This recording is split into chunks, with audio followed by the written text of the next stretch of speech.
lapor ketua. Zaman sekarang kok banyak ya orang tua murid yang tidak terima anaknya ditegur oleh guru. Ya, ada tuh murid ya, salah satu murid yang merokok ketahuan di toilet, walaupun itu di toilet ya, tapi ketahuan merokok, kemudian ditegur sama gurunya. Orang tuanya penendang-penendang, bentak-bentak guru, tidak terima anaknya itu ditegur sama gurunya. Terus ada lagi anak yang kelihatan sakit, kemudian dipegang dahinya begini, itu dikiranya itu pelecehan ataupun apa gimana, dituntut gurunya ya, dihukum juga, cuma begitu aja. Nah, kalau sebagai orang tua nggak terima anaknya itu ditegur oleh orang lain, nggak terima anaknya itu dididik sama orang lain, ya udah kamu didik aja sendiri, suruh aja di rumah kamu didik sendiri, kamu ajari sendiri, nggak usah sekolahin, biar nggak ditegur sama orang lain, biar nggak dididik sama orang lain.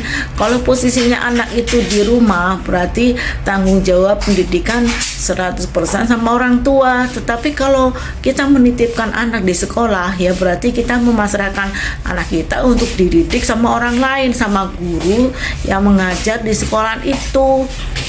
Kasihan loh sebagai guru ya, gaji nggak seberapa, udah didik anak orang yang dididik bandel, belum orang tuanya nggak terima kalau anaknya ditegur ya. Kalau aku sebagai orang tua, aku juga ibu sebagai orang tua anak-anakku ya, di sekolah ataupun dimanapun berada, cuma satu yang aku tanyakan, kamu pernah nggak dibully sama temanmu? Gitu, satu tok. Kalau misalnya ditegur sama orang lain itu wajar, tetapi jangan bullying ya. Itu aku paling anti itu bullying ya. Cuma aku didik anak-anakku, orang yang dibully oleh orang lain itu biasanya orang yang kelihatan lemah, makanya diinjak-injak sama orang lain, makanya dibully sama orang lain, diejek-ejek sama orang lain karena dianggap orang yang lemah gitu. Coba kalau kamu sebagai orang yang kuat di situ ya, pribadinya kuat, orang lain nggak akan berani membuli kamu, aku bilang gitu. Makanya tergantung pada diri kita sendiri sebenarnya ya. Dimanapun kita berada, kita juga harus jangan jadi manusia yang kelihatan lemah gitu. Kalau aku sendiri dulu ya, aku dulu itu culun, gak bisa ngomong, dia apa-apain temen diem aja, gak bisa belain diri sendiri, pokoknya dia apa-apain sama temen ya diem aja. Orang mau jalin aku, orang mau jahatin aku, orang mau bully aku tuh diem aja, walaupun aku sebenarnya mikir ya. Tapi aku ini nggak bisa sekarang ini. Orang kan setiap orang kan bisa berubah ya. Dulu aku tuh culun, nggak bisa ngomong, dan kalau dia apa-apain sama temen juga aku diem aja, nggak bisa bales ya. Dulu aku gitu. Makanya kalau aku sekarang mendidik anak-anakku itu supaya dia itu memperbaiki diri sendiri supaya tidak dibully sama orang lain gitu ya.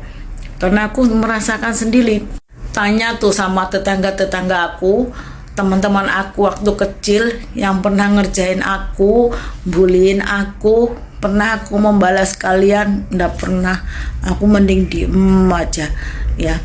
Tapi orang kan, setiap orang itu bisa berubah. Aku sekarang bisa speak up, ngomong seperti ini. Dulu itu aku nggak bisa ngomong karena aku tuh nggak terbiasa diajak ngomong ya. Makanya aku sama anak-anakku tuh selalu tak ajak ngomong, meluapkan perasaannya, isi hatinya, pikirannya ya gitu, supaya nggak menjadi orang yang apa-apa diem aja. Dulu aku seperti itu, nggak bisa ngomong, nggak bisa speak up, apa-apa diem aja ya. Itu sangat buruk ya untuk kepribadian kita. Sekarang aku ini selalu berusaha agar anakku itu selalu bisa terbuka dalam hal apapun, supaya bisa ngomong, bisa terbuka hatinya ya, tidak apa-apa dipendam sendiri. Itu jelek sekali ya teman-teman. Jadi kalau teman-teman itu punya anak ya, usahakan komunikasi itu nomor satu ya. Usahakan mereka itu selalu curhat pada kita ya. berusaha untuk selalu terbuka kepada orang tua gitu ya. Jadi apa-apa nggak dipendem sendiri ya.